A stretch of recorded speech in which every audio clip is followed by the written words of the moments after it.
자, 우리 23쪽에 보시면 이제 3번 문제를 다시 한번 또 좀 이제 다른 각도로다가 한번 살펴보도록 하겠습니다.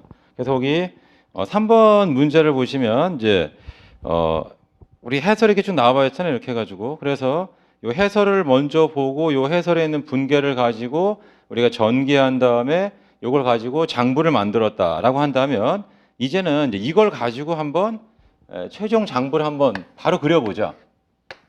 그러니까 별 훈련들을 다 해보는 거예요. BS가 있고 IS가 있으면 그러면 거기 현금 같은 경우에는 이제 계정 노트를 보면 노트 연도 중에 이렇게 마감돼서 전기가 다 됐으니까 현금이 들어온 돈은 얼마냐면 6만 원이죠.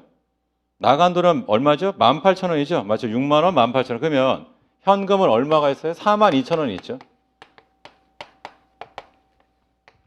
그 다음에 매출 채권은 차변 잔액이 10,000원이 있죠. 그럼 채권이라고만 쓰겠습니다.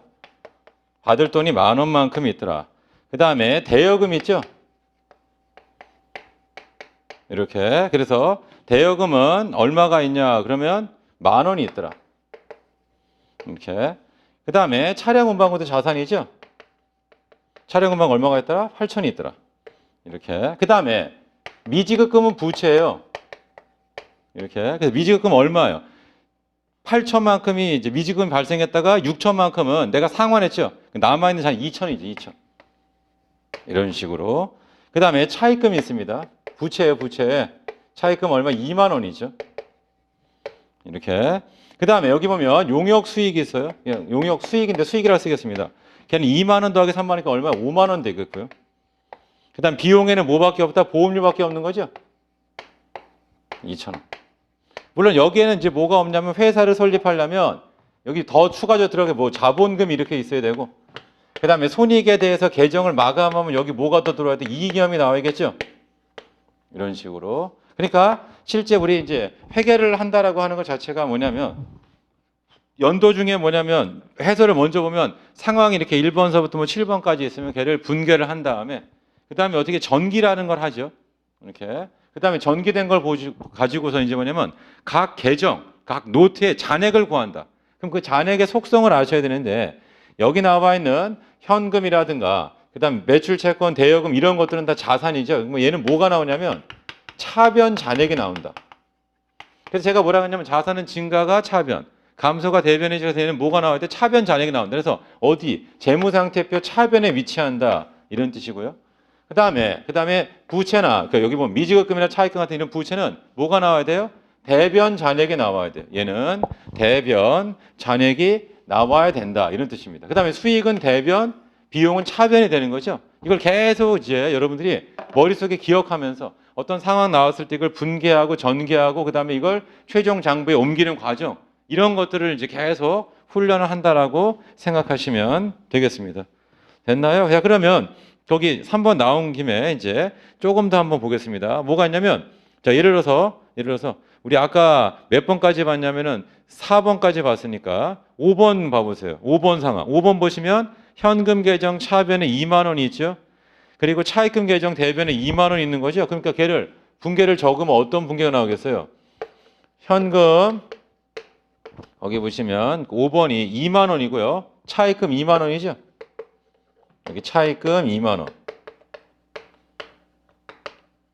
이런 식으로 여러분들이 적어주시면 되겠습니다. 그러니까 원래는 분계된 걸 보고 전기하는 걸 연습하자. 전기된 걸 보고 분계하는 걸 연습하자. 그 다음에 전기된 걸 보고 이게 어떤 상황인지 설명하자. 이런 훈련들을 이제 계속 하시면 되겠습니다. 그러니까 우리 뭐 영작 같은 거 할 때도 뭐 구멍 뭐 뚫어놓고 뭐 수거 잘 외웠는지 안 외웠는지 뭐 이렇게 좀 집어넣는 뭐 그런 훈련도 하고 이렇게. 그 다음에는 이제 뭐냐면은 한국말로 중국어를 갖다 영작하기도 하고 이제 영어 문장을 가지고 이제 한국말로 해석하기도 하고 뭐 이런 거 계속 훈련하잖아요. 그다음에 또 뭐 문법적으로 뭐 잘못된 걸 찾는 거 이렇게 훈련도 하고 그런 과정이라고 여러분들이 이해를 하시면 됩니다. 자, 이제 가로 4번 결산의 예비 절차 이렇게 나와 있죠. 그래서 거기 수정전 시산표 이렇게 나와 있죠. 그래서 시험 삼아 합친다 해서 얘는 TB란 말을 써요. 트라이얼, 시험 삼아, 밸런스, 균형을 맞춰본 표다. 그래서 TB라고 하고요. 얘는 재무제표가 아니에요. 그러니까 이런 거는 재무제표죠. BS나 IS는 재무제표. 그 재무제표는 되게 뭐냐면 이거는 외부에 공시하는 거예요. 주주총회 열 때 주주한테 이 장부를 보여주는 거다 이런 뜻이고 이 시산표는 그냥 내부적으로 하는 거예요. 그래서 시산표는 뭐냐면 기본 기능이 오류 검증 기능이에요. 이렇게. 그래서 이게 이제 옛날로 말하자면 뭐냐면 내가 분계라는 걸 하고 전기라는 걸 하는데 그걸 누가 해요? 인간이 손으로 한다. 그러니까 뭐가 발생할 수 있냐면 오류 같은 게 발생할 수 있다. 그럼 예를 들어서 현금이고 차입금이다. 그럼 어떻게 해야 되냐면 여기 현금 노트죠. 왼쪽에다가 2만을 적고요. 여기 차입금 노트죠. 그럼 차입금 노트에다가 2만을 적는다 이런 뜻이에요. 그럼 제가 뭐를 했냐면 노트 2개를 꺼내놓고 이 분계를 적었어요. 근데 실무에서는 그렇게 안 한다고요. 당연히. 왜냐하면 이건 대단히 비효율적. 그래서 분계장에 분계가 쫙 적혀 있을 테니까 그래서 어떻게 하냐면 연필로다가 현금 하나 이렇게 지우고 이걸 현금 계정에 옮겨줬고요. 이렇게. 그 다음에 또 그 밑에도 분계가 있을 거 아니에요. 현금 여기 있다, 여기 있다 이렇게 하나씩 지워 나가면서 계정을 다 적어. 그러면 현금이 다 끝났네. 그럼 현금 노트 갖다 놓고. 그 다음에는 차입금 있죠? 차입금 노트를 갖다가 또 역시 마찬가지 이렇게 하나 지우면서 차입금 노트를 이렇게 적은 거죠. 그 밑에도 또 차입금 상환한 게 있으면 또 있을 거 이렇게 걔를 갖다 이렇게 적고 이런 식으로. 그래서 실제로는 어떻게 하냐면 분계한 다음에 전기를 하는데 어떤 일이 발생하냐면 이거를 동시에 내가 이렇게 하는 거는 느려요. 그러니까 무슨 말이냐면 격리 직원을 앉혀놓고 나서 격리직원 앉혀놓고 야 너 현금 노트 하나 갖다 놓고 현금 분계한 거를 이렇게 다 옮겨 적고 그 다음에는 현금 노트 이제 옆에다 덮어놓고 차입금 노트 하고 토지 노트 이렇게 하는 사람하고 분계 하나 할 때마다 현금 노트 한 번 하고 차입금 하나 하고 그 다음에 토지 노트하고 미지급금 부분 이런 식으로 하게 되면 둘이 만약에 업무를 수행시켜봤다. 그럼 차이가 엄청나게 많이 발생한다 이런 뜻이에요. 누가 빨라요? 그냥 한꺼번에 현금은 현금대로 쫙 해버리고 차입금은 차입금대로 쫙 해버리고 토지는 토지대로 매출채권 매출채권 이렇게 한 사람이 훨씬 더 속도가 빠르겠죠 이렇게. 그래서 우리가 어떻게 하냐면 분계된 거를 가지고 주기적으로 전기라는 거를 이제 한다 이런 뜻입니다. 근데 문제는 뭐냐면 그런 식으로 하다 보면 숫자를 잘못 볼 수 있어요. 그러니까 이렇게 될 때는 양쪽을 다 보니까 2만 이렇게 적힐 수 있지만 여기를 2천으로 적는다든가 또는 20만으로 적는다든가 이런 식으로 숫자를 잘못 볼 수가 있다 이런 뜻입니다. 그리고 실제 이런 일이 이제 왜 발생하냐 그러면 우리 격리과에 가면 업무에만 집중할 것처럼 보이죠. 실제 그렇지가 않아요. 지금은 이제 우리가 뭐 52시간이니 뭐니 이렇게 해서 했지만 옛날에는 뭐냐면 격리 직원들은 제일 늦게 퇴근한단 말이에요. 그러니까 뭐냐면 이 장부하는 거를 회사 업무가 다 끝난 다음에 그리고 이제 마무리하고 간다든가 또는 주말에 나와서 하는 거. 그럼 주말에 나오면 위에 부장님, 과장님 없어요. 그냥 내 세상인 거예요. 그러니까 어떻게 하는 거예요? 여기서 음악을 틀어놓고 뭐 한다든가 요즘이라면 이제 저라면 뭐 유튜브 같은 걸 뭐 보면서 뭐 한다든가 뭐 이런 행동을 할 수 있어요. 그러다 보면 뭐예요? 오류가 발생할 수 있단 말이에요. 이렇게 오류가 발생할 수 있다 이런 뜻이에요. 그러니까 그래서 이런 오류 검증을 하기 위해서 뭐 하냐면 이 계정들을요 쭉 다 더해 본 거. 그게 바로 뭐냐면 트라이얼 밸런스에서 시산표라고 하는 거다. 그래서 23쪽 보시면 시산표가 있죠.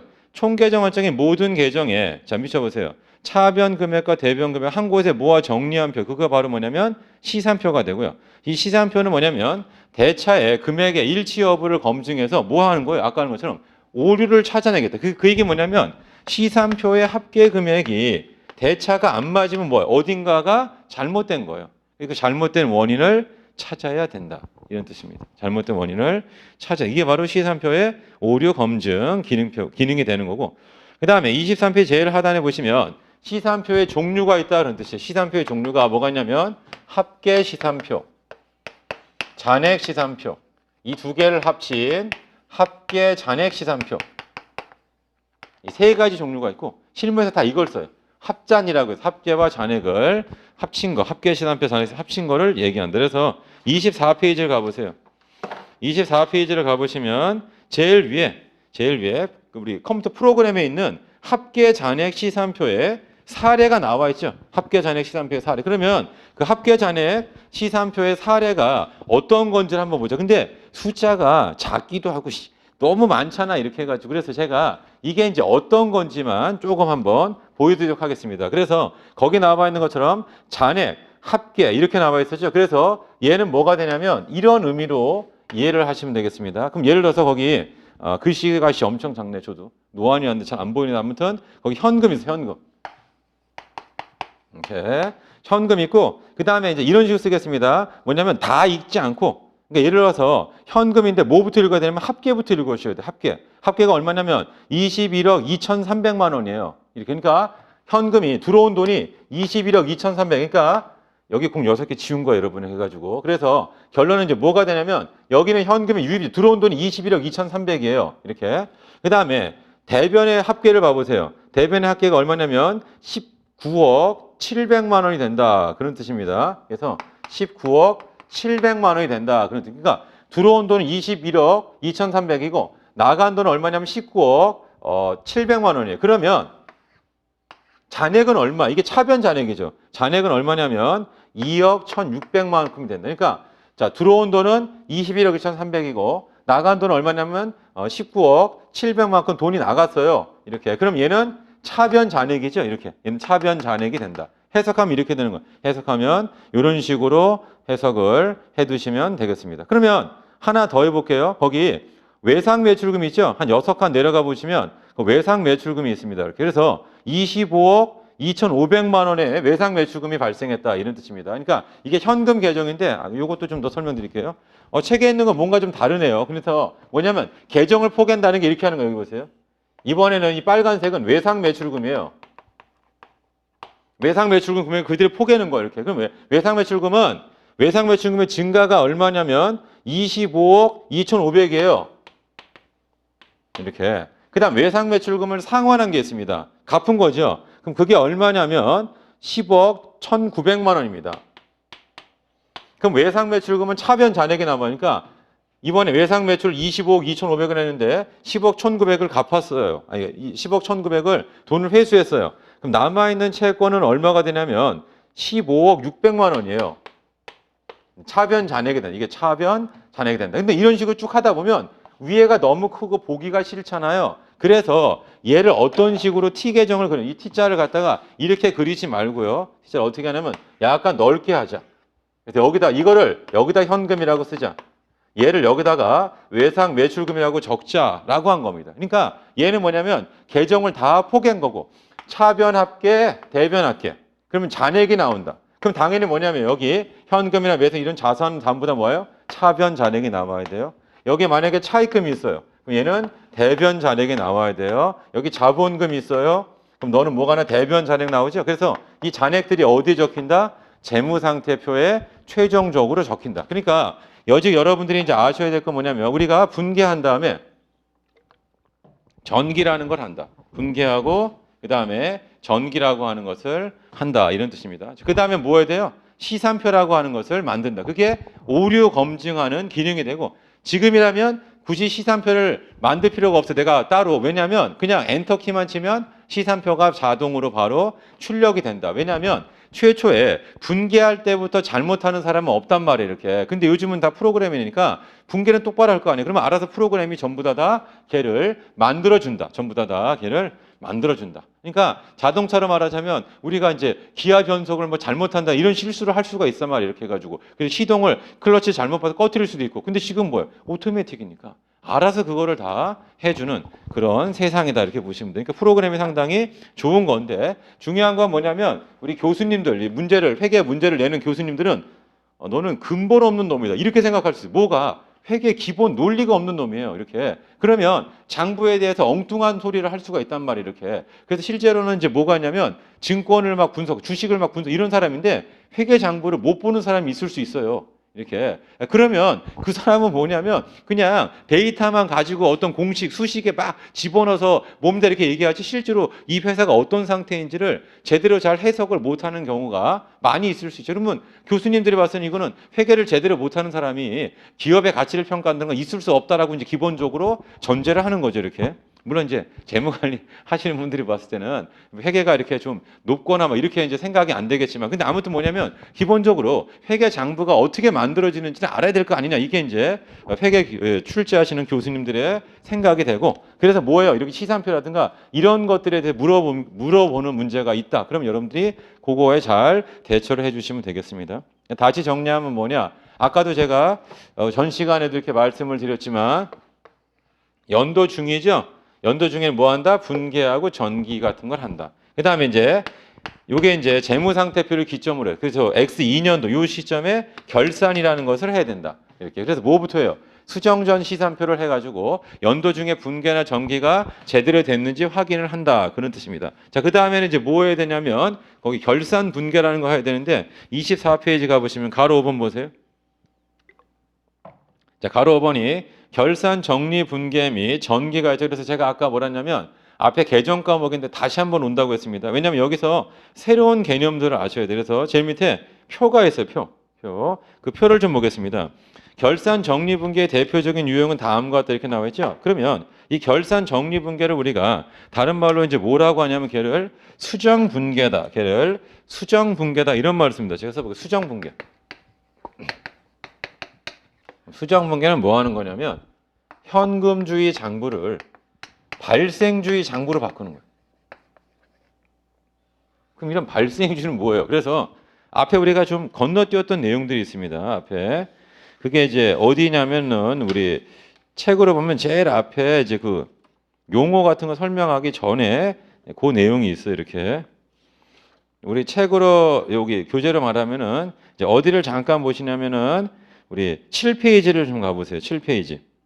그러니까 사실은 우리가 6페이지 제일 하단에 보시면 제일 밑에 손익계산서라는 게 있죠. 손익계산서. 그리고 오른쪽 보시면 7페이지 가보세요. 제일 위에. 손익계산서 작성에 관한 용어가 나오죠. 이런 용어를 알아두시면 되는데 먼저 발생주의가 있어요. 발생주의의 반대말은 현금주의예요. 그러니까 현금주의는 뭐고 발생주의는 뭐냐? 그래서 현금주의는 돈 들어오면 수익, 돈 나가면 비용. 그러니까 이 현금 흐름이 손익을 나타낸다 이런 뜻이에요. 이렇게. 근데 발생주의는 뭐냐? 결정적 사건이 발생하면 수익을 잡아요. 그래서 뭐냐면 돈이 안 들어와도 수익을 잡는 거예요. 그럼 예를 들면 이런 걸 여러분들이 생각을 해보셔야 돼요. 자, 이게 X1년도 내가 물건을 구매했습니다. 이렇게. 그 다음에 물건을 X2년도 인도에서, 인도란 말은 판매했다 이런 뜻입니다. 그 다음에 X3년도입니다. X3년도에 뭐를 했냐면 대금을 회수했다. X3년도에 대금을 회수했다.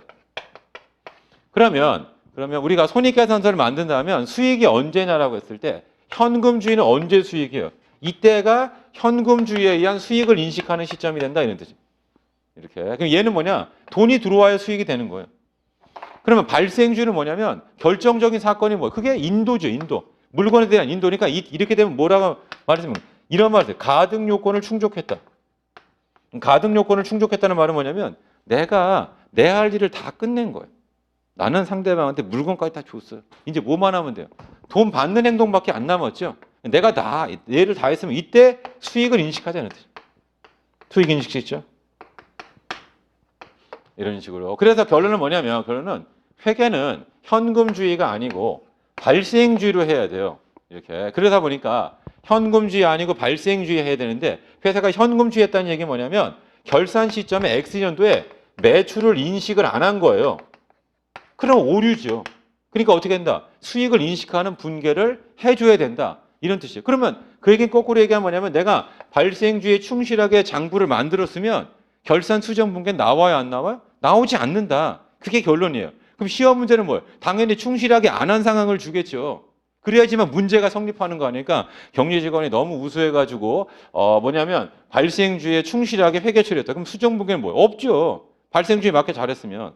당연히 발생주의로 안 하고 현금주의로 분계를 넣어놓은 거예요. 최초에. 그럼 이걸 어떻게 해요? 발생주의로 전환시키는 거고 시험 문제는 대다수 다 어디서 나와요? 여기서 출제가 된다. 이 부분에서 시험 문제 출제가 된다. 이런 뜻입니다. 다시 7페이지 가보시면 자, 손익계산 작성에 관한 용어인데 이제 발생주의, 현금주의를 알았고요. 그 다음에 새로운 용어가 또 나와서 거기 보면 실현주의가 나왔죠. 그 실현주의 동그라미 쳐보시고 자, 실현주의. 거기다 써보세요. 그게 수익 인식에 대한 기준인데 뭐냐면 자, 수익은 실현된 시점에 인식한다. 이렇게. 그러면 발생주의하고 실현주의는 또 어떻게 다르냐? 그래서 제가 보통 이거를 이제 다음과 같이 이제 설명을 합니다. 이제 남자 여자가 만나가지고 동거를 해요. 이렇게 같이 산다 이런 뜻입니다. 그러다가 여기다가 결혼식을 해요. 그다음 여기서는 이제 혼인 신고를 한다. 혼인 신고는 법적인 부부를 얘기하는 거 이렇게. 그러면 현금주의라고 하는 거는 이때부터 부부로 보자 이런 뜻이에요.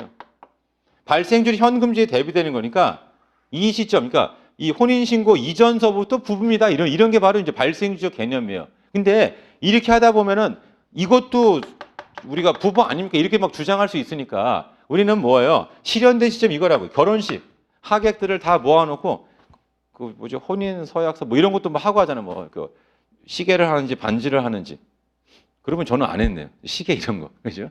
그래서 왜냐하면 저 시계 안 차요. 시계를 안 찹니다. 지금도 안 차고 있잖아요. 시계를 안 차고 있죠. 이렇게 해가지고. 그러다 보니까 결혼식 할 때 시계가 필요 없다. 이거 시계가 이렇게 해가지고. 자, 아무튼 뭐냐면 아무튼 여기 뭐예요? 이렇게 결혼식 할 때가 이때가 실현된 시점. 그러니까 이때 수익을 이게 바로 뭐냐면 실현주의. 그러니까 용어과 같이 실현주의. 자, 그다음에 비용은 어떻게 해야 돼요? 그래서 그 다음에 또 나와요. 용어 하나가 또 나와요. 중요한 용어. 7페이지 보시면 거기 동그라미 3번이 수익 비용 대응 원칙 나오죠. 수익 비용 대응 원칙. 그럼 수익 비용 대응 원칙은 뭐냐면 수익과 비용은 같은 회계연도에 있어야 돼. 그게 뭐냐면 영어는 매칭이 이루어져야 돼. 그 얘기는 뭐냐면 여기 보세요. 내가 물건을 구매했을 때 예를 들어서 현금에 지출이 있었어요. 내가 이마트인데 새우깡을 사다. 농심에서 새우깡을 사다 판다. 그럼 새우깡을 돈 주고 사왔어요. 그럼 과연 이게 비용인가요? 누가 물어봤어요? 아니다 그런 뜻이에요. 새우깡을 이때 인도했어요. 그럼 새우깡에 대한 매출이 이때 잡죠? 비용도 이때 잡아야 돼요. 이렇게 그 비용의 이름이 뭐냐면 매출원가예요. 매출원가. 말이 좀 어렵지만. 그러면 요 기간 동안에 뭐가 인식되냐면 재고 자산이 인식돼요. 재고 자산이 이렇게 상품이라고 하는 재고 자산이 인식된다. 그러니까 누가 물어봤어요. 뭘 물어보냐면 내가 왜 새우깡을 사올 때 비용 처리 안 합니까? 왜냐하면 회계는 수익 비용 대응 원칙이에요. 사온 새우깡을 팔 때 인도할 때 수익을 잡으면 비용도 이때 같이 인식해야 된다. 그러면 왜 이렇게 수익 비용을 대응시켜야 됩니까? 왜 매칭이라는 걸 왜 해야 돼요? 그게 올바른 경영 성과를 나타내죠.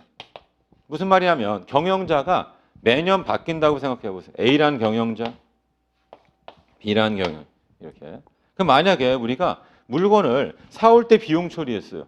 이렇게. 그 다음에 물건을 이 사람이 이제 팔았습니다. 그러면 만약에 모든 실적을 이 사람 자체는 뭐예요? 다 비용만 다 인식한 거고. 그 다음에 이 사람이 했기 때문에 이거를 누리는 거 아니에요. 그러니까 실제로는 뭐냐면 우리 막 대통령이나 뭐 이런 분들을 막 평가할 때도 누군가가 이제 어떤 정책을 갖다 이렇게 쭉 추진합니다. 그럼 그거에 대한 정책에 대한 효과가 한 10년 뒤 이렇게 나타나죠? 그럼 그거에 대한 수혜자가 그 다다음 뭐 대통령이 이제 그거의 수혜자가 되면 우리는 이 대통령이 위대한 게 아니고 그거를 옛날에 이제 누군가가 만들어 놨기 때문에 거기에 대한 수혜를 입는 거죠, 이렇게.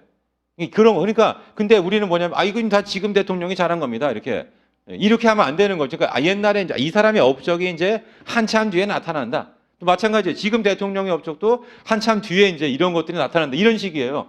그래서 여기 나와 있는 것처럼 우리 매칭이라고 하는 건 뭐냐면 이거에 대한 거는 누가 이제 했냐 이런 뜻이에요. 그래서 이 사람이 어떤 수익을 향유했잖아요. 그럼 이거에 대한 비용도 다 이 사람이 인식해야 된다. 이게 바로 수익 비용 대응 원칙이 되죠. 그런 식으로 안 하면은 이 사람은 뭐냐면 이 사람은 그냥 비용만 잡으니까 실적이 최저치로 떨어질 거 아니에요. 이렇게. 그래서 얘를 뭐라고 부르냐면 비용을 이연시켜라. 이연이란 말은 뒤로 미루는 거죠. 언제? 수익을 인식한 연도에 비용을 인식해야 되니까 얘는 비용을 이연시켜야 돼요. 그래서 제가 뭐라고 쓰냐면 이렇게 씁니다. 비용을 이연시키면 이연이라면 뒤로 미루어요. 이렇게. 그럼 뭐가 돼요? 자산이 된다. 비용을 이연시키면 자산이 된다. 그러니까 뭐냐면 얘가 비용은 비용인데요. 올해의 비용이냐 아니에요.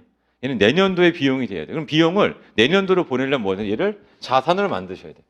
이렇게. 그리고 내년도의 자산이 수익을 창출하면서 비용화된다. 이게 이제 기본 로직이고 사이클이 된다. 처음엔 이게 어렵죠. 왜냐하면 우리가 머릿속에 돈 나가면 비용 아닙니까? 아니란 말이에요. 이렇게. 그래서 여러분들도 현금주의로 한번 장부를 만들어 보시고 발생주의 장부를 한번 만들어 보세요. 이렇게. 그러니까 예를 들어서 내가 학원을 등록했습니다. 12월 30일 날 쉽게 말하면 돈 내고 학원 등록했지만 학원 다니는 건 내년도예요. 학원 다니는 거 학원비는 나한테 비용입니다. 언제 잡아야 돼요? X 1년도 잡으면 안 되고 X 2년도를 잡으셔야 돼요. X 2년도에 내가 학원 다녔잖아요. 이렇게 해가지고 그때 비용으로 잡아야 돼요. 돈은 X 1년도에 나갔지만 이런 개념이죠. 그래서 우리 다시 7페이지 가보시면 7페이지 발생주의란 말, 실현주의란 말, 그리고 수익비용 대응 원칙 있죠? 이런 용어도 알아두시고 그 밑에 보시면 총액주의죠. 총액주의. 총액주의는 뭐냐면 우리 재무상태표 할 때 자산부채 총액으로 적어라. 여기도 마찬가지예요. 수익과 비용을 누락하지 마세요. 얘도 역시 총액으로 한다. 그 얘기는 뭐냐면 얼마에 사서 얼마에 파는지를 다 나타내라. 하나만 써보면 됩니다. 자, 내가 바나나를 1,000원에서 1,500에 팔면 장부가 이렇게 만들어져야 돼. 자, 매출액에서 매출 원가를 빼죠. 뭐가 돼? 매출 총 이익 나오죠? 이런 식으로. 이익만 나타내지 마시고요. 얘도 나타내고 얘도 나타내요. 그래서 얘를 미리 제가 이제 분개를 한번 써보겠습니다. 왜냐하면 내가 1,500원을 받고 물건을 팔았으면 현금 1,500원, 그리고 여기다 뭘 써요? 매출 1,500원이죠. 그 다음에 이 1,000원짜리 상품을 팔았잖아요. 상품이 1,000원짜리가 없어지면서 비용이 돼야 돼요. 항상 자산이 감소하면서 비용이 나온다. 이렇게. 근데 뭐가 되냐면 여기다가 매출 원가라고 쓰죠. 그러면 이렇게 되는 거죠. 요게 뭐예요? 요게 수익. 요게 비용이죠. 수익 비용을 이게 뭐다? 총액으로 나타내라. 총액으로 안 나타내고 상계하면 어떤 식으로 이렇게도 생각할 수 있어요. 여기 보세요. 현금이 1,500원 들어오는데 상품이 나가죠. 그럼 상품 처분 이익으로다가 500을 잡자. 돼요? 안 돼? 안 된다. 왜냐하면 우리 손익계산서에는 이것만 나타내면 안 되고 이 두 개를 다 나타낸다. 얼마에 사서 얼마에 파는지를 정보 이용자한테 보여줘야 된다 그런 뜻이고, 이게 만약에 상품이 아니고 토지였어요. 그러면 가능하다. 주된 영업이 아니지. 그럴 때는 순액만 나타내면 돼. 왜냐하면 얘는 어쩌다 한번 파는 거잖아. 이렇게. 그러니까 여기에 대해서는 그냥 이익만 나타내면 돼요.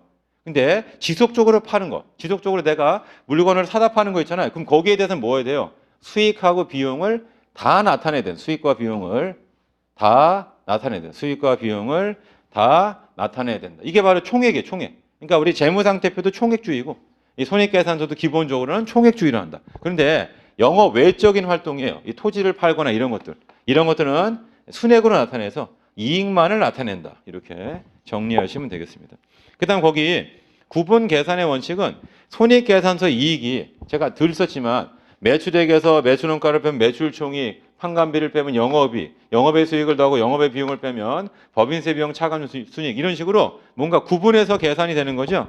그래서 얘를 손익계산할 때 그냥 전체 이익 하나만 달랑 나타내지 말고 요게 매출총익이 얼마인지, 영업이익이 얼마인지, 법인세 비용 차감 순이익이 얼마인지, 단계순이익이 얼마인지 이런 것들을 구분해서 계산하라 이런 뜻이고요. 자, 밑에 보시면 참고사항에서 사실 뭐 별표인데 다 거기 포괄손익이 나와 있죠. 포괄이익이 나와 있죠. 그래서 한번 써보겠습니다. 자, 실제로는 어떻게 되어 있냐면 여기 IS가 이렇게 있으면 손익계산서가 있으면 손익계산서는 이제 매출부터 출발을 할 텐데 이게 뭐가 나왔냐면 단계순이익이 나와요.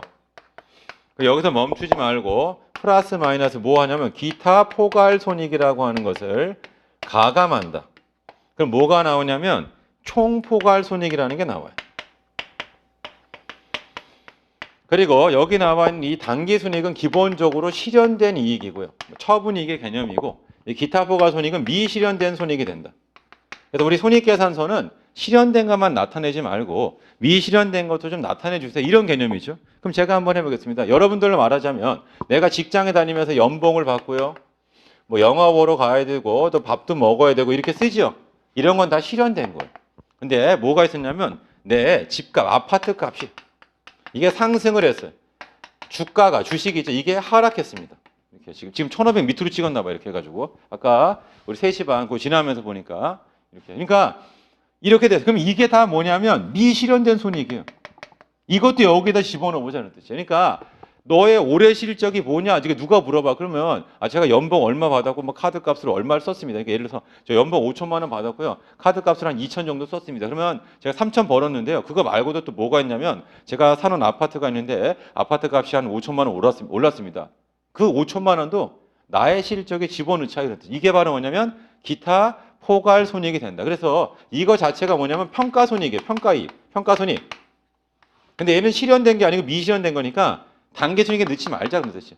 기타 포괄 손익이라고 집어넣자 이런 뜻이고, 이런 기타 포괄 손익이라고 하는 게 등장을 언제 했냐면 이게 이 손익계산서 2007년도 그때부터 이제 이 기타 포괄 손익이라는 개념이 생겼고 그 전에 2006년도까지 얘를 자본 조정이라고 했어요. 그러니까 회계도 분명히 발전을 하는데 뭐냐면 얘네들은 전부 다 손익 거래가 아닌데 그냥 잘 모르겠으니까 자본 조정에다 때려 넣어놨습니다. 그러다가 얘는 분명히 손익이 맞구나 이렇게 실현되고 그러니까 얘는 자본 거래가 아니란 말이에요.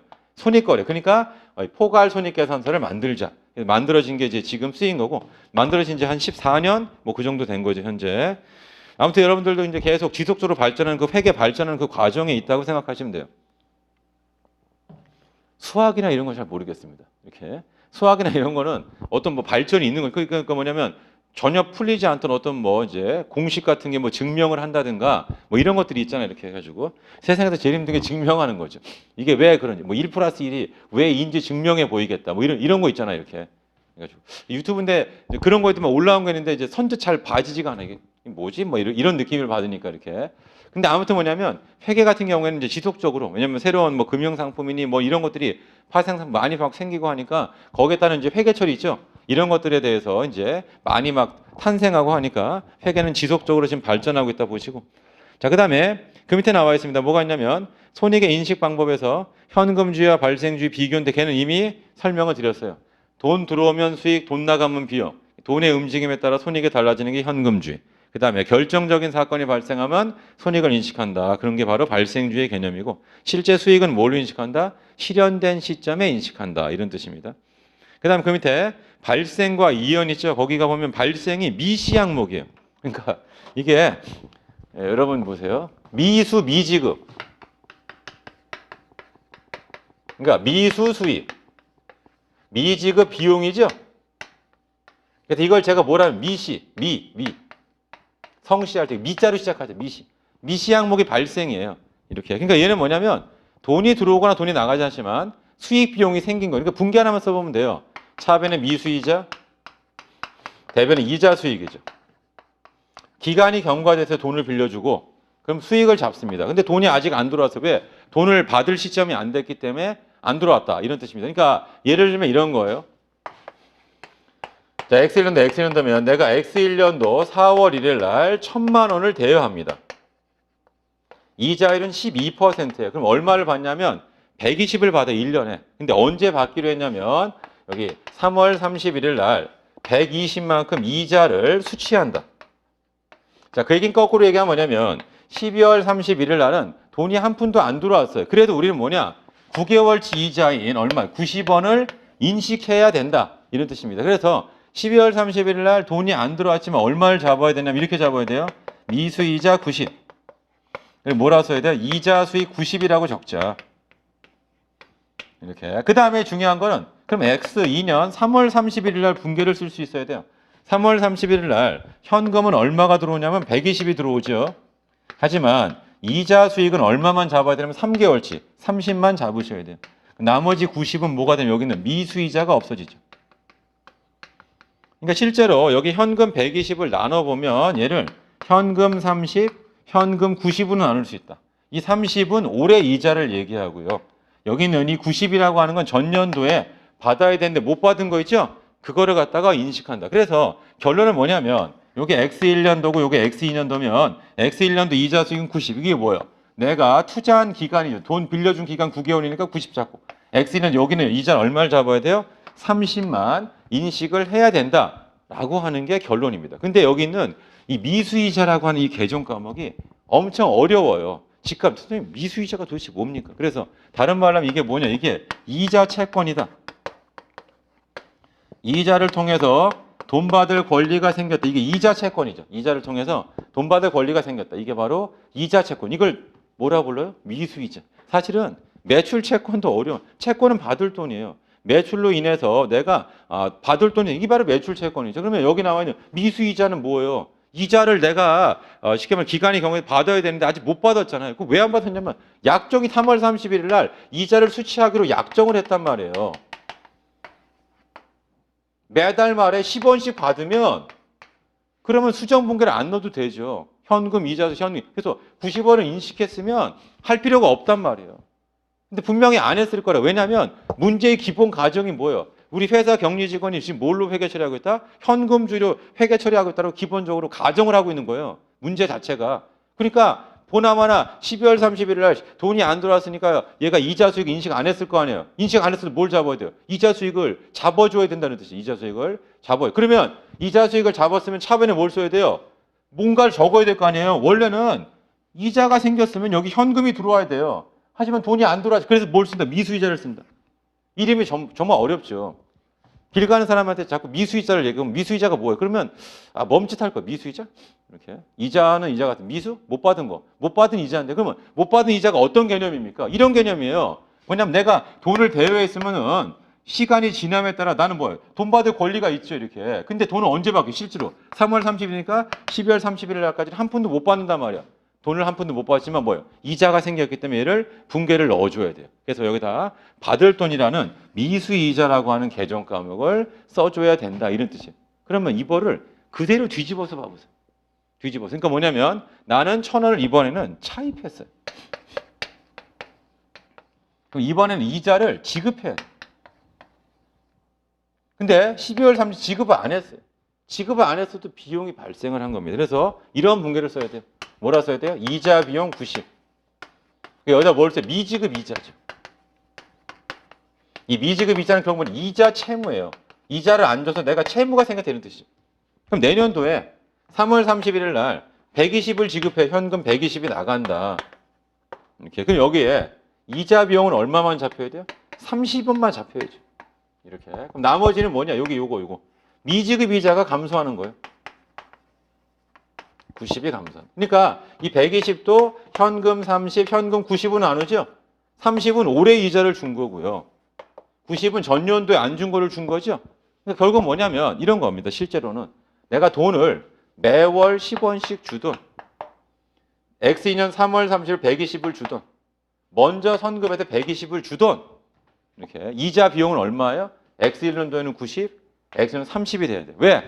이자는 기간 경과에 따라 발생한다. 그러니까 내가 X1년도에 9개월 동안 돈을 빌렸으면 나는 9개월치 이자를 인식해야 되고 X1년도에 3개월 동안 내가 돈을 빌렸으면 얼마 인식한다? 3개월치 이자를 인식해야 된다. 그게 결론입니다.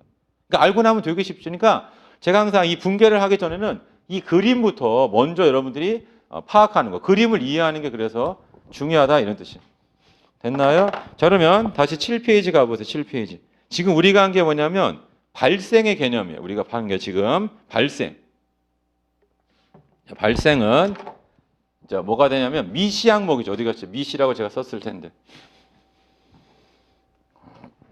어디다가 이제 제가 미시라고 하는 말을 어디다가 이제 써놨을 겁니다. 이렇게 해가지고 여기 있네요. 여기. 미시. 자 이번엔 이연하고 이연. 자 이연은 뭐냐면 선수 선급이에요.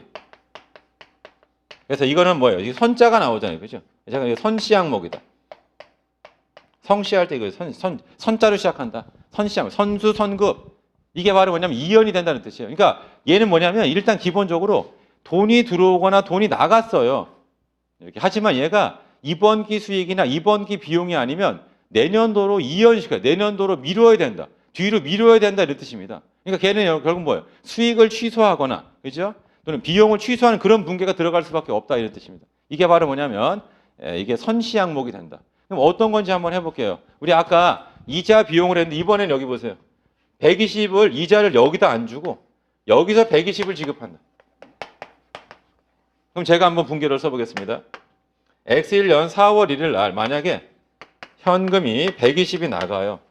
그리고 여기다가 이자 비용 120을 잡았어요. 그럼 내가 120 줬으니까 이자 120 아니에요. 9개월치만 이번 기 거라고요. 그럼 3개월치는 내년도로 가야 될 거니까 이런 수정 분계를 넣어야 됩니다.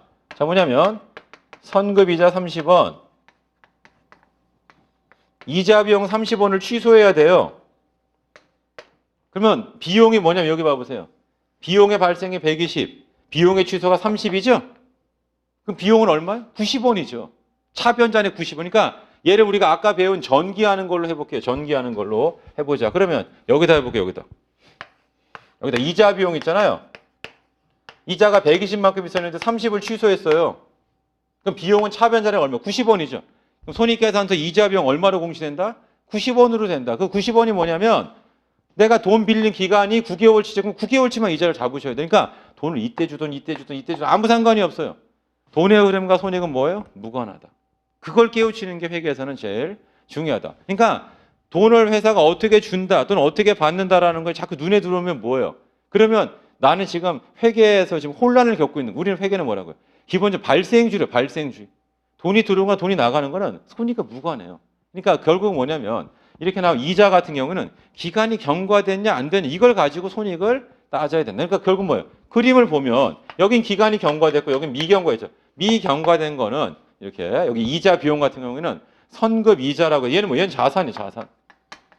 그럼 얘가 왜 자산이냐 그러면 내년도에는 내가 돈도 안 내고 3개월 동안 뭐예요? 돈을 빌릴 수 있는 그런 권리가 있는 거죠. 왜 돈을 미리 내가 30원을 더 내놨잖아요. 그거에 의해 가지고 난 내년도에 돈도 안 내고 30만큼 3개월 동안 돈을 빌릴 수 있는 그런 권리가 있잖아요. 그러니까 얘는 뭐가 된다? 자산이 된다. 이름이 뭐예요? 선급이자.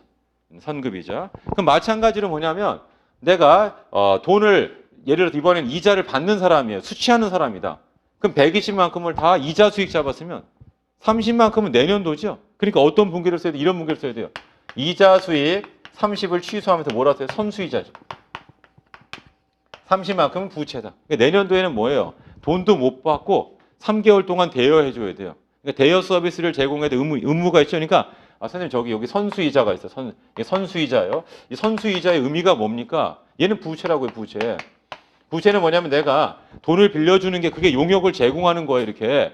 그죠? 그럼 그 용역을 제공해야 된다는 의무가 있는 거죠. 돈도 안 받고 3개월치 용역을 제공해야 되는 의무가 있다. 이런 뜻이에요. 그런 거를 처음에 생각하는 것 자체가 대단히 힘들다고요.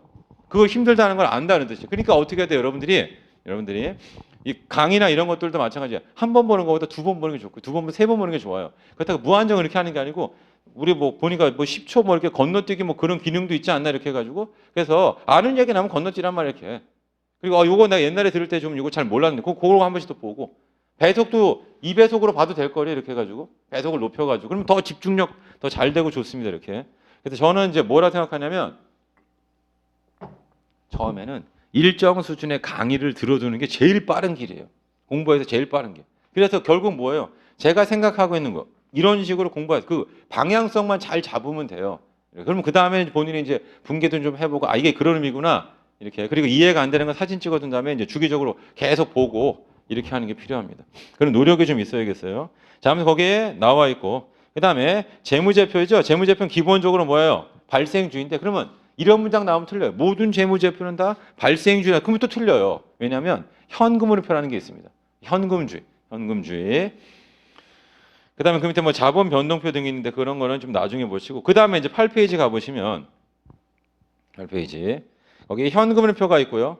그 다음에 주석이 상세한 설명을 알고 있고 저기 보수주의란 말도 이제 가끔 이제 책을 읽다 보면 등장을 합니다. 그러니까 보수주의는 쉽게 말하면 조삼모사예요. 그러니까 원숭이한테 너 바나나 아침에 3개, 저녁에 4개 먹을래. 또는 아침에 4개, 저녁에 3개 먹을래. 그때 원숭이가 아침에 3개, 저녁에 4개래요. 그걸 하겠대요. 왜 그러냐 했더니 나중에 많이 생기니까 좋습니다. 그게 조삼모사죠. 조삼모사.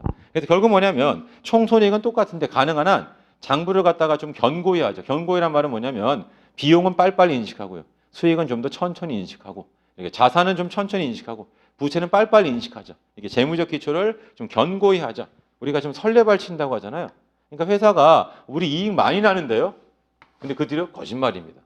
이런 거보다는 이익이 날지 모르겠어. 그러다 갑자기 이익 많이 난다. 그러면 좋잖아 이렇게. 이런 것들. 그래서 지금도 마찬가지예요. 코로나19에 대해서 빨리 이게 종식돼야죠. 종식 선언. 이제는 뭐 환자 전혀 없고 이렇게 합니다. 그러니까 우리가 뭐 옛날에 뭐 천연두에 대해서 뭐 종식 선언. 근데 결핵이 홍역도라고.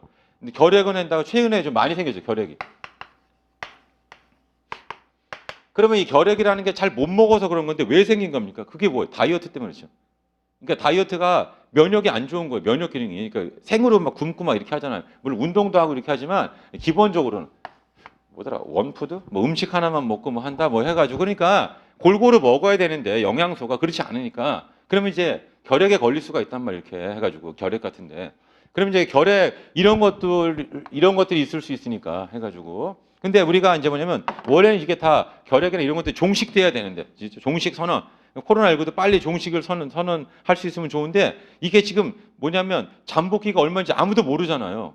그러니까 그 오늘도 뭐라고 했죠? 어떤 이제 여고생인데 이제 완치는 됐는데, 근데 사실은 그게 완치인지 아닌지도 모르는데요. 그러니까 균이 다 바이러스가 전멸된 건지 아니면 몸에서 일정 숫자 미만이면 뭐 검출이 안 된다 뭐 이렇게 해가지고, 그런데 나중에 이제 내 몸의 저항력이 떨어지면 이 결핵 이런 거 뭐 재발하듯이 다시 또 나올 수도 있고 뭐, 그러니까 그 저도 뭐 의료 지식이 많지 않으니까 뭐 정확하게는 모르지만 아무튼 의사나 이런 분들이 뭐 얘기하는 걸 들어보면, 또는 뭐 바이러스 이런 학자들이 얘기하는 걸 들어보면 좀 걱정을 하고 있더라. 그러니까 기존에 못 보던, 그게 이제 코로나19고 이렇게 기존에 못 보던 거 이렇게 해가지고, 그러니까 옛날처럼 뭐 신종플루처럼 타미플루 이런 걸로 뭔가 딱 처방해서 나올 수 있는 게 있으면 좋은데, 그렇지 않은 거. 지금도 만약에 치료제가 딱 누가 했다라고 하는 순간에 우리는 뭡니까? 야, 이제 나 돌아다녀야 돼. 이제 걸려도 먹으면 돼. 약 먹으면 나으니까 해가지고. 그 이제 뭐 크게 두려워하지 않을 겁니다. 이렇게.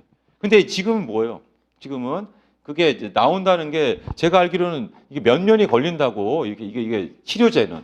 이게 진단 키트. 그래서 아까도 뭐 기사를 다 못 읽어봤는데 쉬는 시간에 뭐 포항공대에서 15분인가? 15분 만에 이제 이거 검사하는 거, 진단 키트 이거 하는 거, 뭐 본인들이 뭐 개발해서 이렇게 얘기하는 그것도 모르죠. 일단 지나봐야지 정말로 잘 나오는지 안 나오는지 이렇게 해봐야 되겠습니다. 아무튼 그래서 우리 뭐 설레발 이런 게 뭐예요? 이게 쉽게 말하면은 여러분 이제 며칠만 지나면 끝납니다. 이렇게 그런 거보다는 처음에 뭐예요? 일단은 좀 힘드시겠지만 여러분 완전히 끝날 때까지 좀 자중해 주세요. 왜냐하면 지금도 막 우리는 막 뛰쳐나가고 싶은 거, 이렇게 사람들 막 만나고 막 술도 막 먹고 싶기도 하고 막 이렇게, 그 다음에 뭐예요? 차도 만나고 싶고 막 미팅도 하고 악수도 하고 싶고, 지금 악수하는 것도 막 그렇잖아요. 이렇게 악수하고 싶은데 그 뭐죠? 트럼프인가도 악수하려고 했더니 누군가가 이렇게 그 팔꿈치 이렇게 뭐 아니면 뭐 주먹치기도 안 되고 팔꿈치만 이렇게 해서 하자. 그러니까 뭐 운동선수들이 하는 것처럼 이렇게 하이파이브 하듯이 뭐 그런 걸 막 하니까, 아니 감히 이제 대통령한테 이렇게, 그죠? 근데 아무튼 빨리 이게 종식이 돼야겠습니다. 그래서 거기 보수주의라고 하는 건 뭐냐면 우리가 빨리 종식돼야 된다라고 해서 조급품을 갖지 말고 일단 기다려. 그게 바로 뭐냐면 보수주의의 개념이고, 그 다음에 11번 보시면 중요성이 나와 있죠. 그 중요성은 이제 뭐를 갖다 하시면 되냐면 여러분들이 하나 거기서 좀 써보겠습니다. 우리 여기는 이제 또 안 써놨지만 우리가 아까 했던 것 중에 뭐가 있냐면 소모품이라는 게 있고 소모품 B가 있어요. 그래서 공부를 처음 할 때는 선생님 소모품이 이런 분필 같은 게 소모품 아니에요? 맞아요. 그럼 선생님 소모품 B가 이런 분필 같은 거 아니에요? 맞아요. 그러면 이 분필은 자산도 되고 비용도 되는 겁니까? 그러니까 처음에 공부할 땐 이걸 어떤 사물이라고 생각하는 거예요. 근데 그런 게 아니고 이 소모품은 제일 처음에 비품하고 구분하라고 했잖아요. 비품은 1년 이상 쓰는 거고, 그렇지 않고 금세 소모되는 게 소모품이란 말이에요. 이렇게. 근데 이제 문제는 뭐냐면 문제는 이런 거죠. 이 소모품 중에서 미사용된 거, 미사용분, 이게 자산이고요. 얘는 사용된 거예요. 그런데 여기 뭐가 들어가야 되면 중요성의 관점이에요. 실무에서는. 실무에서 이게 없어요. 전부 다 그냥 다 비용 처리한다. 그러니까 우리 학원 여기 우리 경영 여기서도 뭐가 돼요? 이거 분필을 사왔을 거예요. 이렇게 학원 오면 이게 분필을 만약에 사왔다. 그러면 돈 줬을 거 아니에요? 그냥 다 비용 처리하는 거죠. 원래대로는 뭐냐면 분필 사왔을 때 자산 처리하고, 그래서 만약에 요 분필을 갖다가 100개를 사왔어요. 이렇게. 그리고 총 100만 원이다. 만약에. 이렇게. 근데 기말에 이제 쉬어봤더니 30개 분필만 남아있어요. 그럼 70개 썼죠. 그럼 어떻게 돼요? 70만 원이 소모품비로 비용 처리가 되고 30만 원은 소모품이라는 자산으로 공시를 해야 된다는 뜻이에요. 재무제표를 만들었을 때. 근데 실제 그렇게 안 한단 말이에요. 사올 때 다 비용 처리해요. 왜? 이 자산이 이렇게 중요하지가 않더라. 근데 우리는 기본적으로 이론을 배우는 거예요. 이론을. 그러니까 이론에서는 뭐예요? 썼으면 비용이고요. 안 쓴 건 자산입니다. 이런 식으로 이제 가르쳐 주는 거죠. 이렇게. 그러니까 여기 우리 회계 원리라든가 이런 걸 시험 볼 때는 소모품은 자산이고요. 얘는 비용이, 이건 자산. 얘는 비용이 된다. 이렇게 접근하시면 돼요. 이게 바로 이제 중요성의 관점, 중요성이에요. 회계 장부를 만들었을 때 이걸 자산 처리하지 않고 비용한다. 또는 이걸 비용 처리하고 자산에 따라서 의사결정이 달라지면 중요한 거고요. 그렇지 않으면 중요하지 않은 항목이 된다. 자, 그 다음에 그 밑에 보시면 계속기업이 나오죠. 계속기업. 밑에 보시면 계속기업. 그래서 계속기업의 반대말은 뭐냐면 청산기업이죠. 청산기업. 그래서 저한테도 이제 두 분인가 우리 이제 카페에서 질문을 해주신 분이 있어요. 이렇게 해가지고. 그래서 제가 그냥 은하수 막 이런 걸 예를 들었어요. 그러니까 무슨 말이냐면 이 계속기업이 이런 겁니다. 이제 거기 계속기업이 기본 가정이라는 말을 써요. 그 다음에 이제 회계 원칙이 있어요. 그래서 제가 이제 뭐라고 설명해요? 여러분, 회계 원칙이라는 건 예외가 있어요. 이렇게. 그 다음에 여기 기본 가정은 예외가 없습니다. 이렇게 얘기해서. 그랬더니 이제 질문하는 게 뭐냐면 문장을 제가 읽어보겠습니다. 이 문장에 의해서 이제 질문하는 거예요. 그래서 재무제표는 일반적으로 계속기업의 가정에 따라 작성해야 됩니다. 이렇게. 거기가 이제 뭐냐면 태양계예요. 쉽게 말하면. 따라서 기업은 경영활동을 청산하거나 중요하게 축소할 의도나 필요성을 갖고 있지 않다는 가정을 적용하고 만약이죠. 만약 질문하는 분들이 이러한 의도나 필요성이 있으면 재무제표는 계속기업을 가정한 기준과는 다른 기준을 적용해야 되고 이때는 이제 별도로 공시해 주라. 그러니까 그럴 때는 뭐냐면 이 회사는 계속기업을 가정한 기준을 사용하고 있지 않습니다. 이거 문장을 써주라 이런 뜻이에요. 언제 청산할 때 이렇게. 그러니까 그래서 제가 뭐라고 했냐면 여러분 기본 가정은 계속기업의 가정인데요. 얘는 예외가 없어 그랬더니 뭐라고 하시면 예외가 있지 않습니까? 맞아 있죠. 근데 우리는 뭐냐면 앞으로 우리가 지금 모든 문제를 푸는 건 다 어디예요? 기본 가정인 계속기업을 전제로 문제를 낸다 그런 뜻이에요. 그러니까 청산 기업에 대해서는 문제를 안 낸다 이런 뜻이에요. 그래서 제가 이거를 이제 질문을 받았을 때 이제 뭐라고 답을 해줘야 돼 이렇게. 그래서 적정한 예를 찾아야 되는데 적정한 예가 뭐냐면 우리는 지금 만약에 지구에 산다. 지구 밖은 모르잖아 이렇게. 그러니까 지구 안에서 성립되는 거를 가지고 하는 거 이렇게 해가지고. 그러니까 예를 들어가지고 제가 한번 해볼게요. 예를 들어가지고 10층에서 뛰어내리면 죽는다. 우리 10층에서 뛰어내리면 죽잖아 이렇게. 우주에서는요. 모르겠습니다만 우주 보면은 뭐 이렇게 중력이 무중력 상태라고 하죠. 그러니까 뭐 이렇게 둥 떠다니잖아요 이렇게. 죽지 않을 수 있잖아요 이렇게. 그러니까 뭐냐면 우리가 지금 지구에서 이야기하는 게 여러분 10층에서 떨어지면 죽습니다 했더니 이렇게 누가 이제 손 들고 얘기하는 거예요. 아니 여기가 우주라면은 안 죽는데요? 우리는 지금 지구에서 얘기하는 거예요. 지구에서 성립하는 걸 얘기하고 있잖아요. 그러니까 무슨 말이냐면은 우리는 기본적으로 뭐냐 계속 기업을 전제로다가 지금 전부 다 이야기를 앞으로 계속 할 거예요. 이야기 진행하는 게 다 계속 기업을 전제로 한다. 그러니까 여기에 있어서는 예외가 없어요. 그러니까 우리가 문제를 내면서 우리 청산한다. 이런 걸로는 문제 자체를 다루고 있지 않다 이런 뜻입니다. 이렇게 그 의미 자체는 이렇게. 그래서 이 기본 가정이 계속 기업인데 이 계속 기업에는 기본적으로 예외 사항이 없다라고 하는 게 이제 그런 의미가 되고 물론 당연히 이 회사가 망했어요. 뭐 좋은 예는 아니지만 지금 코로나19 때문에 지금 주식시장 그쪽에 다 이제 폭탄을 맞았고요 지금. 그래서 기업들이 도산할 수 있고 뭐 작은 개인 기업이라면 정말로 힘든 시절이겠죠 이렇게. 이렇게. 저도 이제 예전에 이제 작지만 뭐 사업 같은 뭐 이런 걸 해본 적이 있어가지고 이렇게. 그래서 그때 이제 뭐가 있었냐면 정말로 IMF 이런 걸 지나면서 이제 어떤 걸 했었냐면은 이제 정말로 열심히만 한다고 해서 이게 사업이 되는 게 그게 아니에요. 그러니까 늘 저는 뭘 생각하냐면 사업을 시작한 사람은 내가 최선을 다해서 뭘 하겠다는 마음을 가지고 있습니다. 최선을 다해요 처음에 다 이렇게. 근데 거기에는 어느 정도 운도 좀 있어야 돼. 운도. 그러니까 탄탄대를 걸을 수도 있지만 뭔가 계속 꼬이는 거예요 이렇게. 그래서 실제로 이제 사업하시는 분들이 점 보러 다니는 사람 많아요. 이렇게 사업하시는 분들 중에는 점 보러 다니는 사람들이 의외로 많습니다. 그러니까 미신이라면 미신인데 우리 뭐 이사 가거나 그럴 때도 뭐 이제 날짜라든가 이렇게. 그러니까 우리가 뭐 손 없는 날 뭐 이런 거죠. 그런 거 보는 거하고 그 다음에 이제 뭐 방향 같은 것도 막 이사할 때도 이제 올해 같은 경우는 뭐라고 하더라. 올해는 서쪽으로 가면 안 돼. 이사 갈 때 서쪽으로 가면 안 된다는 거예요. 이렇게 서쪽하고 남쪽이 안 좋다고 했나. 하여튼 뭐 그런 게 있습니다. 이렇게 해가지고.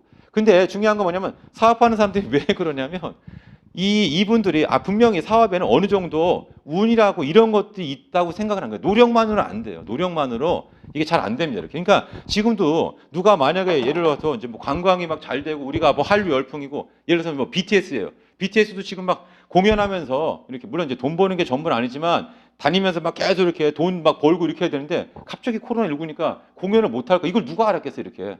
그러니까 이런 게 어느 정도는 좀 맞아 떨어져야 되는 거죠, 이렇게 해가지고. 그래서 얼마 전에도 이제 뭐냐면 뭐 기생충이다 이렇게 해가지고 뭐 아카데미에서 상도 받고 하니까 막 방송에 다니면서 막 이렇게 얘기 즐겁게 하고 뭐 이제 감독으로서 막 해야 되는데 지금은 그런 거 나와서 뭐 즐거움을 토로하면 어떻게 돼요? 사람들이 막 뭐라고 하겠죠, 지금. 지금 다 뭐 죽게 생기고 이런 상황이 되니까. 그러니까 이게 어느 정도 이제 운이 좀 맞아 떨어지고 막 해야지만 이게 된다 이런 뜻입니다. 그래서 여러분들이 이제 여기 기본적으로 우리는 뭐냐면 지금 이제 뭐 정리하는 뭐 그런 회사들도 있을 거예요. 그렇지만 우리는 그게 아니고 그냥 회사가 쭉 잘 탄탄대를 걷는 그런 회사를 기본적으로 대상으로 한다. 그게 바로 이제 계속 기업이고 말로 하는 문장이죠. 말로 하는 문장은 기억해야 돼. 그러면 말로 하는 문장 이렇게 그 말로 하는 문장은 뭐냐면 만약에 만약에 이러한 의도나 필요성이 있어요. 그러니까 그 얘기 뭐냐면 계속 기업의 가정이 성립하지 않는 회사예요. 이 회사는 망하는 회사란 말이에요. 그러면 그 망하는 회사도 계속 기업의 가정에 근거해서 작성한다 재무제표 그럼 틀렸다고요. 그 문장은 틀린 문장이죠. 당연히 틀린 문장이죠 이렇게. 근데 우리가 기본적으로 제가 큰 줄기라고 했죠. 큰 줄기. 우리가 계속 지금 회계 처리하고 이런 것들은 전부 다 뭐에 근거한 거예요? 계속 기업의 가정에 근거해서 지금 이야기를 진행하고 있다. 이렇게 보시면 됩니다. 그리고 이제 8페이지 제일 하단에 보시면 용어 하나를 좀 알아도 되고 갭이란 말 나오죠. GAAP. 갭이란 말이 있습니다. 그 갭이란 말은 뭐냐면 일반적으로 인정된 회계 원칙을 우리가 뭐라 하냐면 갭이라고 한다. 일반적으로 인정된 회계 원칙이고 그게 뭐가 있냐면 한국 채택 국제비 기준이고요. 그거 말고도 뭐가 있냐면 일반회계 기준이 있어요. 이게 중소한 업체. 그러니까 IFRS는 이제 대기업들 있죠. 대기업들. 그러니까 우리 신문에 이런 데 방송에 나오는 또는 이제 우리 코스피라고 하죠. 상장 주식. 그런 데가 전부 다 IFRS를 쓰는 거고 그렇지 않은 회사들은 다 일반회계 기준이라고 해서 IFRS보다는 조금 좀 간편하게 쓸 수 있는 그런 회계 기준을 쓴다. 근데 우리는 기본적으로 다 시험 문제는 뭐예요? 최소 9구로 올라가야지. 그러니까 교수님들 자체가 일반회계 기준을 얘기하고 싶어 하지 않는다고요. 교수님들은 제일 권위 있는 분 아니에요. 그러니까 그러면 최고에 있는 걸 하고 싶은 거죠. 이렇게. 그러니까 뭐에 근거해서 시험을 출제한다? 여기 있는 것처럼 IFRS에 근거해서 시험 문제가 나온다. 이렇게 보시면 되겠습니다. 자, 그다음에 이제 9페이지 있죠. 9페이지.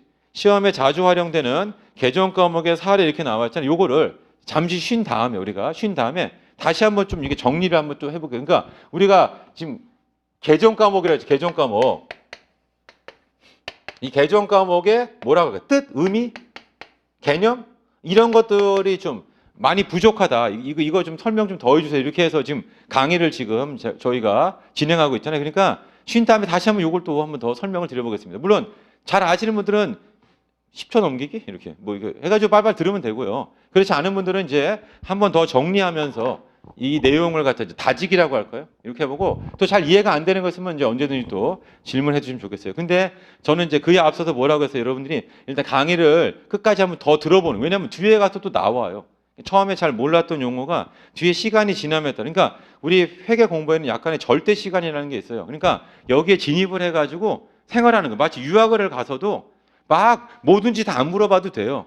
좀 지나다 보면 눈치가 이게 그런 거구나를 알아들을 때가 금세 온단 말이에요. 금세 이렇게 됐죠. 그러니까 내가 예를 가지고 유학 가서 이제 어디 뭐 미국이 됐든 뭐 카나다가 됐든지 간에 이렇게 아니면 뭐 호주가 됐든지 간에 갔어요. 가자마자 이 호주는 어떤 곳입니까? 이 캐나다는 어떤 곳입니까? 이거를 첫날 다 알려 하지 말라. 이런 의미로 좀 받아들여 주시면 좋겠습니다. 아무튼 그래도 최대한 처음에 이제 생활할 때 불편함 없게 제가 이 개정과 뭐 이런 것들을 설명을 일단 쉰 다음에 다시 한번 드리도록 하겠습니다. 잠깐만 또 쉬었다 하겠습니다.